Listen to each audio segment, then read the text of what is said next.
महाभारत का वो दृश्य जब द्रौपदी भरी सभा में अपमानित हो रही थीं, केवल एक स्त्री का अपमान नहीं था, बल्कि धर्म, न्याय और मौन की सबसे बड़ी परीक्षा थी। सभा में मौजूद हर व्यक्ति इतिहास बन गया, कुछ अपने पाप से, कुछ अपने मौन से।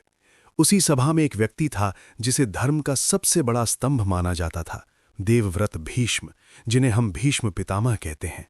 सवाल यही है कि जिस व्यक्ति ने आजीवन धर्म की रक्षा की, जिसने सत्य और प्रतिज्ञा के लिए अपना पूरा जीवन त्याग दिया, वही भीष्म उस क्षण द्रौपदी को क्यों नहीं बचा पाए?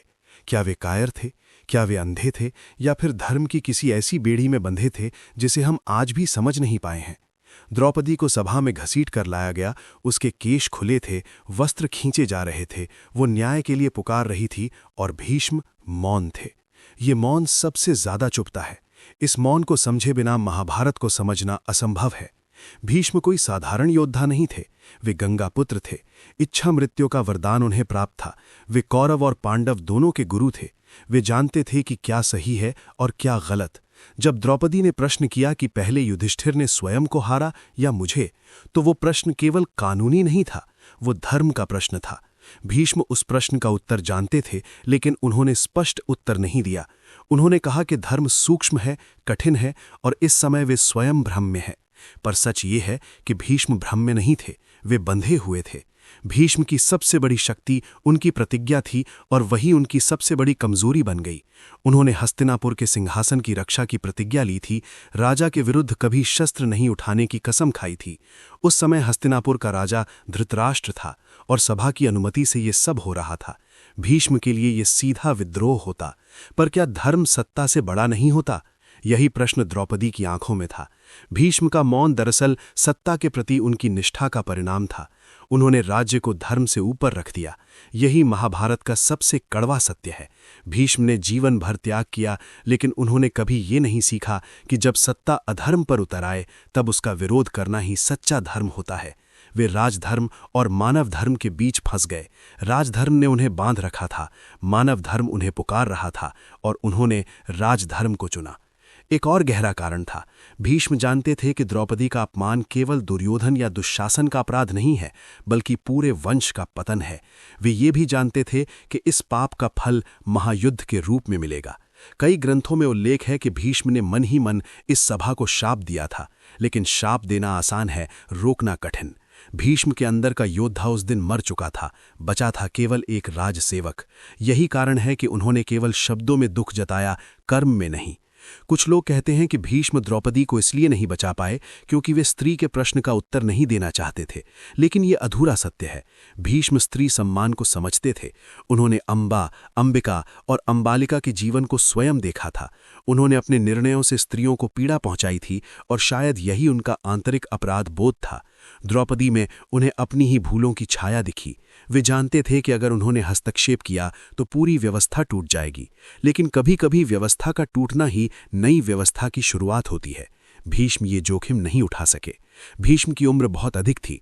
उनका जीवन युद्धों, राजनीति और प्रतिज्ञाओं से भरा था। वे परिवर्तन से डरने लगे थे। वे पुराने नियमों में विश्वास करते थे, जहां राजा सर्वोपरि होता था। उन्हें यह स्वीकार करना कठिन था कि राजा भी गलत हो सकता है। धृतराष्ट्र का अंधापन केवल आंखों का नहीं था, भीष्म उस अंधपन के संरक्षक बन गए थे। उन्होंने सोचा कि शायद कृष्ण कुछ करेंगे, शायद दैवीय हस्तक्षेप होगा, और हुआ भी। द्रौपदी की लाज भगवान ने बचाई, मनुष्य असफल हो गए।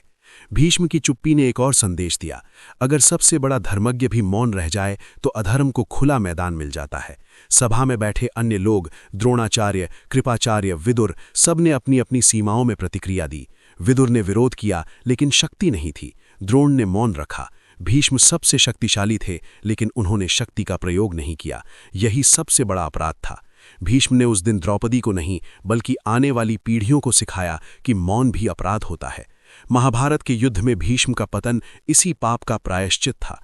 वे जानते थे कि वे गलत थे, इसलिए उन्होंने युद्ध में पांडवों पर पूरी शक्ति से प्रहार नहीं किया। उन्होंने स्वयं मृत्यु का मार्ग चुना। शरशैया पर पड़े भीष्म ने युधिष्ठिर को राजधर्म सिखाया, लेकिन शायद मन ही मन ये स्वीकार कर चुके थे कि वे स्वयं उस राजधर्म में असफल रहे थे।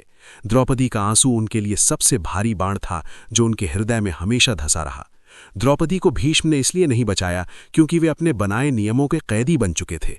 उन्होंने नियम बनाए, लेकिन जब नियम अन्याय करने लगे तब उन्हें तोड़ने का साहस नहीं दिखा पाए।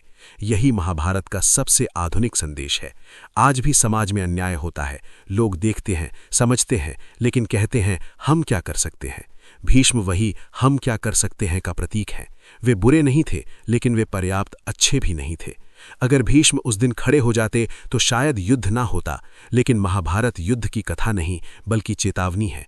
चेतावनी उन लोगों के लिए जो सही जानते हुए भी चुप रहते हैं। द्रौपदी का अपमान ईश्वर ने रोका, लेकिन इतिहास ने दोष मनुष्यों को दिया, और सबसे बड़ा नाम उस दोष की सूची में भीष्म का है। यही कारण है कि भीष्म महान होते हुए भी पूर्ण नहीं है। वे आदर्श हैं, लेकिन त्रुटिपूर्ण आदर्श, और शायद यही उन्हें और अधिक मानवीय बनाता है।